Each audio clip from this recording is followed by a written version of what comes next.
Sounds like guesses. It sounds, and they're also saying, well, if you had just been on time for Lincoln's Challenge and kept the job at Lincoln's Challenge, you'd have That's all the way in Rantoul. You'd have a goddamn hell of a lot more money, and you'd have an easier life. You don't know that. That's all the way in Rantoul. So I might have had a fucking hell of a lot less money, and I might have had a harder life for a different reason. Exactly. You don't know. It's called the butterfly effect. What does that mean? So, if me and you were to go back in time right now. Yes. And say, let's see. Say we went back in time to the day the cop pulled you over for your seatbelt, right? Right. 2006. 2007 November. Let's just say that. Okay. If we went back in time right now, we had a time machine right here. We went back in time to that moment. You're by yourself with the cop. If you do anything differently than what really happened in real life, the whole future could be changed. Like you could have never met me because you could have, if you would have went to court on time that day. Remember how you were late? If you would have went on time, we could have never met in the future because now everything has changed because you were late. So right, they sent you back home, right? They may pay the ticket, and I paid for the $55 seatbelt ticket. Okay, so if you had been on time to court, you would have done something a little differently, right? So you would have got home a little later. That's the butterfly effect. Everything can be changed. That's why, like, if time travel was real, if you go back in time, you can't change anything that already happened because then everything can be changed. Like, we went back in time to our parent, like Back to the Future, remember? Have you seen that? It's my favorite movie. It's a great movie. I don't know much of what I'm talking about. You're talking well, Justin. You have a good point, because in reality, you can't go back in time, ever. Everything happens for a reason, is what they're saying. For instance, you can't go back and say 2010. I'm just giving an example. Yeah. Maybe 2020 is so messed up because there is time travel and people keep going back trying to fix it, but they keep fucking it up, so it gets worse and worse and worse. Mm-hmm. You know what's crazy? You know what's crazy about COVID? What? Is I used to... So, before COVID happened, I used to cough to cover up my farts, but now I gotta fart to cover up my cough, because no one wants you coughing. It's a joke. No, you're right. You're right. That's fucking right. Someone's wanting me to ask you your degrees. Your finance and economics, Eastern Illinois University, Charleston, Illinois. Finance and economics. 1996. August 4th, I graduated. They get it. They're laughing. How's your pumpkin coming? Looks good. Did you get it all carved? Oh, not yet. But I'm saying is, Justin, is that what those is. Oh, we should have had you cover Mountain Dew pumpkin. Damn. That's okay. I mean, I guess what we're trying to say is that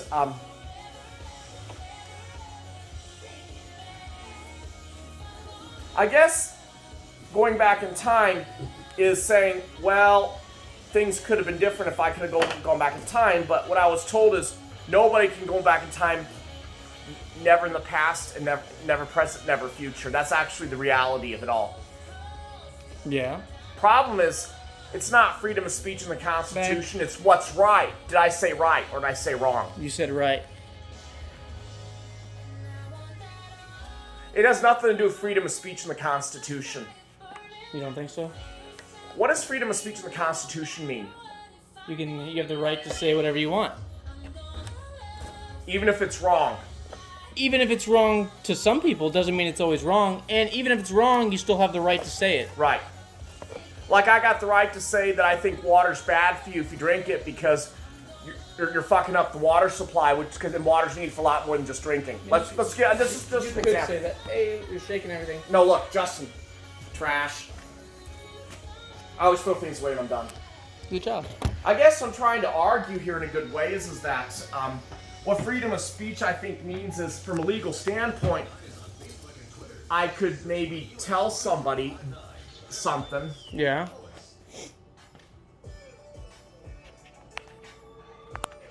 But it might, I guess it's not related to who's appropriate or what's right, but just saying whatever you want to say, even if it's wrong or just inappropriate for you to tell somebody something. So what, do you not believe in freedom of speech? No, I support freedom of speech. It's the way people interpret it. Okay, yeah, I agree with that. So it's not freedom of speech. It's the way they interpret their freedom of speech. I agree with that. Do they interpret it the right way or the wrong way? I don't know. That's a An decision. example would be, the wrong way would be saying things you're not authorized. It's not your place to tell people. Yeah. Like people telling me that I'm spoiled. It's not their place to tell me that bullshit. Yeah. So it's not freedom of speech. No one has the right to tell you that you're anything. You know? Okay, so that freedom of speech in the Constitution means, from a legal standpoint, I can't arrest them for telling me I'm spoiled. No, exactly. That's all it means. Exactly.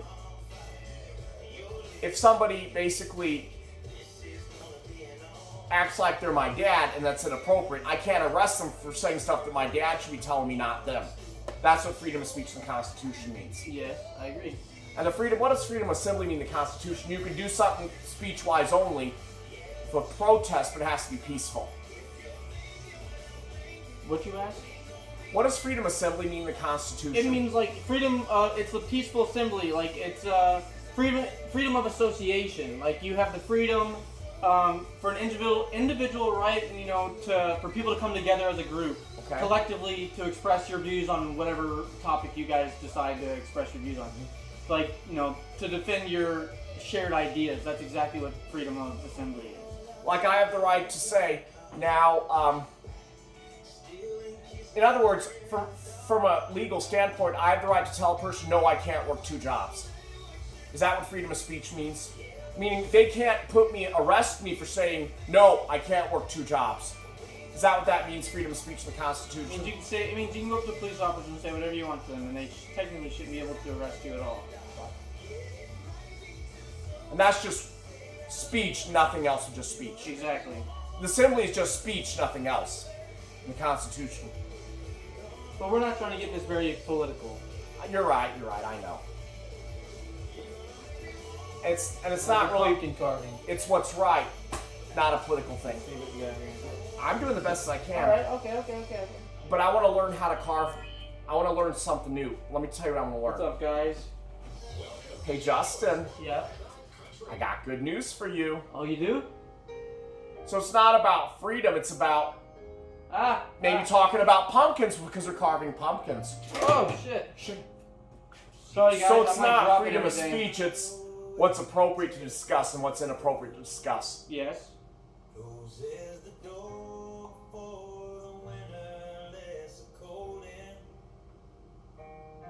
It's appropriate for us to discuss Bob Criminal because both of us loan Bob Criminal money. That's why it's appropriate. Yes. It's not the same thing as somebody who doesn't know who Bob Criminal is. Like my dad. Yes. I didn't understand that when I was in the 5th grade. What pisses me off is my dad expected that I understood stuff that a college graduate understands when I was a 10-year-old 5th grader, such as why we turned off the air conditioning, when it's not appropriate to talk about people, the concept of money. He expected me to know that when I was 10 years old, which I had no way of knowing that when I was 10 years old, that everything costs money, nothing's free in life.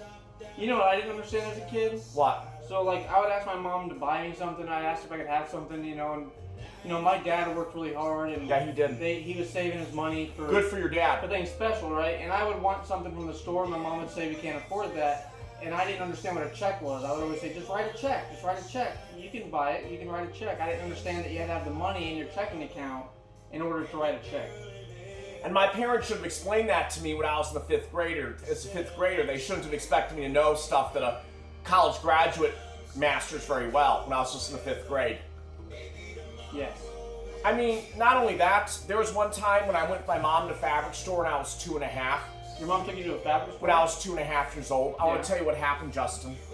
Now, I've never told you this, but I'm willing to tell you this now. All right, listen up, everybody. Because of the fucking hit I took from my dad yesterday, I want to tell you that my mom did the same thing to me when I was 2 years old and 10 months old.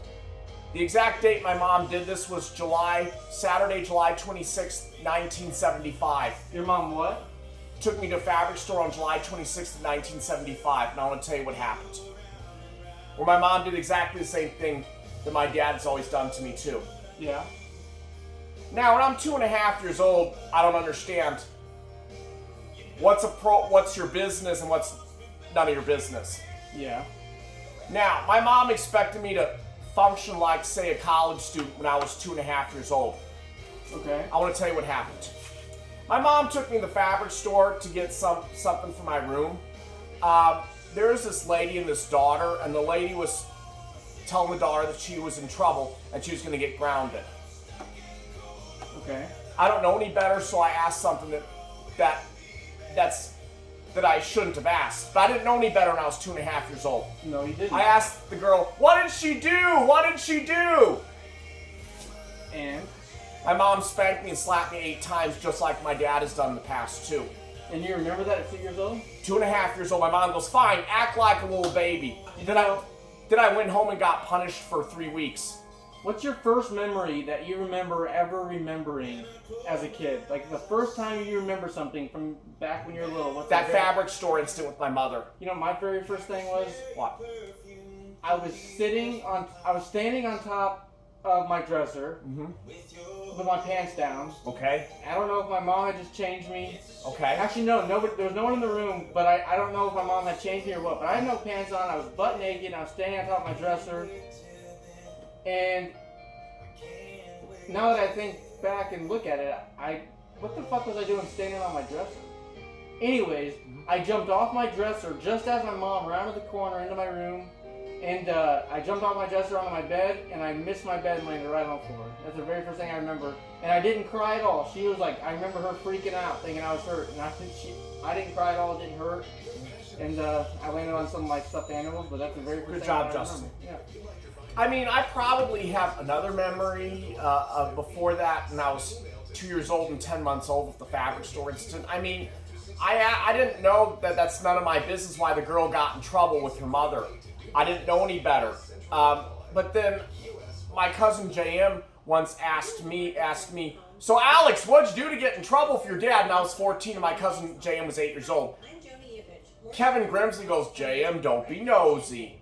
But my mom fucking punished me as if I'm a college student, meaning she thinks I should know stuff that a college student should know. So what I figured out all along is the reason why I might be acting like I'm 20 years old is when I was 20 years old, my dad expected me to act like I was 50 years old, which I had no fucking way of doing. But did you know back then that you were you did nothing wrong? I learned that when I was told about my autism, August 31st, 1992 at age 20. That's when I figured that all out myself. Showed me how I could get more benefits than I get with original Medicare. Wow. A dual complete plan. Wow. All right, let's finish up your carve. I'm sorry. No. Now I want to carve another pumpkin because I really. We're not done with this one. You're right. You're right. This one first. I know. I'm sorry. You're doing And great. if you don't want me talking about politics, I won't. I was just showing you that it's not the Constitution, it's the way people interpret the Constitution that gets them in trouble. I agree, Al. Or causes a problem if you interpret it the wrong way. In other words, it's a responsibility that you have to do it right. So this is gonna be the harder part, okay? Yeah. I mean, what I'm trying to say is that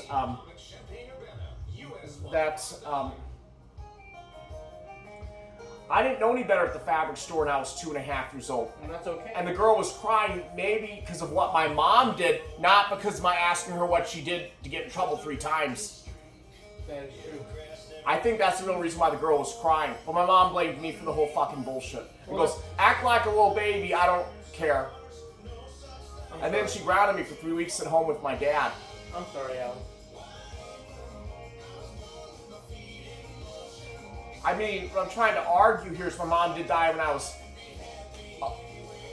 So here's the hard part. No, Tom, you're right, I'm sorry. So you gotta carve out the eyeball. Oh, hold on, let me... You're right. Because you cut a little deep right here. You're right. We all make mistakes. Oh, no, you did fine. I'm just gonna help get this one started. Sorry. These gloves are very comfortable. Are they? Yeah. Good. These are short weather. These are short. Alright, so this one, do the same thing. Carve out the black, it's a little eyeball, and then you're gonna carve out that mouth. Okay. Did I ever tell you about those 2 incidents in the past? No, you did The not. 1975 one and the 2007 one? I'll be right back while you carve that Okay. out. I'm gonna check on Oki, okay? Okay, good.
How's it going? Good, good, good. How's he doing, guys? Good. Oh, I do have a memory of one of my grandpas who died in 1979. Oh man, this one looks good. Fucking great. He jumped all over me for turning the light off the wrong switch. Did he? Yeah, Why the hell did you do that, Alex?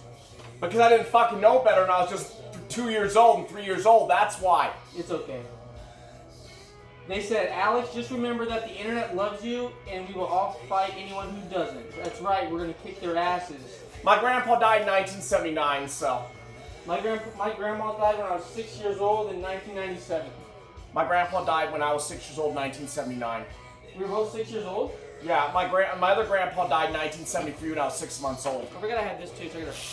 I didn't know, and I knew one of my grandmothers who was killed in a homicide when I was 15 and a half. She was killed in a homicide? And she was my favorite grandma. Her name was Julia. Wait, hold on. Rewind for a second. Wait, what? She was killed in a homicide? In 1988 when I was 15 and a half.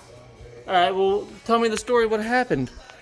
Basically, it was a home invasion. She lived in Wood River, 76 Harnett Street, if you know where Wood River is. Illinois? It's an oil refinery city. Okay. My dad's from there.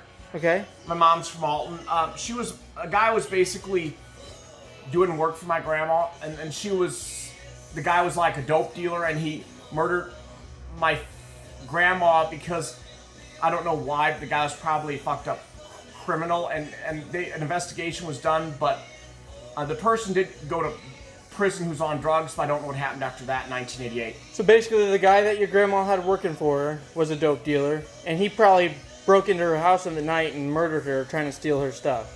Yes. Moral of the story. That's probably what it was. Wow. He then stole her car. How old were you that? I was 15 and a half. And you remember all that? And she was my favorite grandmother and the only grandparent I ever barely got to know ever. Only because of that dumb dope dealer. What would you say to that dope dealer right now if he was sitting in front of you? Fuck you, you're a dickhead asshole son of a bitch criminal. That's a good one. And my grandma also wore false teeth too. Have you ever heard of false teeth? Do you think he stole the false teeth? He's probably stole her false teeth. Were they too. gold? No. No. She had them since she was 23 years old.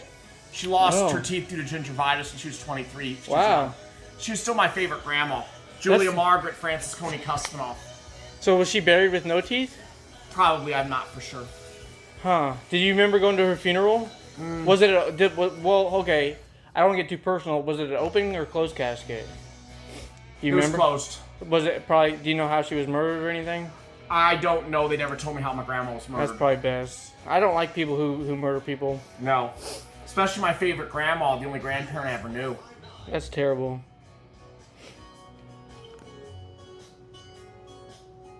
She was born a year after the tallest person. Have you ever heard of the Guinness Book World Records, Justin? I have. I love that book. Did you know there was a Guinness Book World Records thing that occurred in Alton, Illinois? What was the record? Well, he was born in 1918, died in 1940, the guy. Tallest man in the world? How'd you know? Because you had mentioned it a few seconds ago, so I guessed. He was 9 feet tall. 9 feet tall? Mm-hmm. That's almost a basketball hoop. I know. Was he skinny? Yes. Like a string bean? He had I don't know why he ended up being 9 feet tall, but he died at 22 years old in 1940. Probably because of heart complications. He didn't have that. He had other problems where he grew abnormally as a kid. My grandpa shook hands with the tallest person who ever lived in the world in the 1930s. And my grandpa was in World War II. Did they get a picture of him next to the shortest man in the world? No. No? Because this guy died in 1940, so they didn't have that back then, so. Are you done with pumpkin? Looks like it, if you think I am. Let's see. Alright, guys. We're going to check out his pumpkin. Hold on. I'm going to set this here. Let me see this here. Where's your lid at? It fell down here, maybe? Alright. This is going to be the unveiling of the pumpkin, guys. Give me a second. Alex's first pumpkin. Yep. And I'm going to do second ones to show how good of a guy I am at this stuff. You're natural. Natural. How are you excited? Yes. Me too. And Mountain Dew's good for you and water's bad for you. That is true. That's a true fact. Alright. Close your eyes. They closed? Yep. CSI closed. Keep them closed. Okay. Sorry. I love Alright. that awesome pumpkin. All right, hold on. I don't know if they can see it. I want you to stand up and come over here with me. Okay. Alex's first pumpkin. Wow. Wow. Come look at it. Come look at it. Yes. Can you see? Look at it. Sounds great. Looks really good on camera. Looks really Look great. at it in my phone. It's pretty awesome. I love it. What is it? Do you know what it is? It's a Batman pumpkin. Yeah, no, that's the coronavirus bag.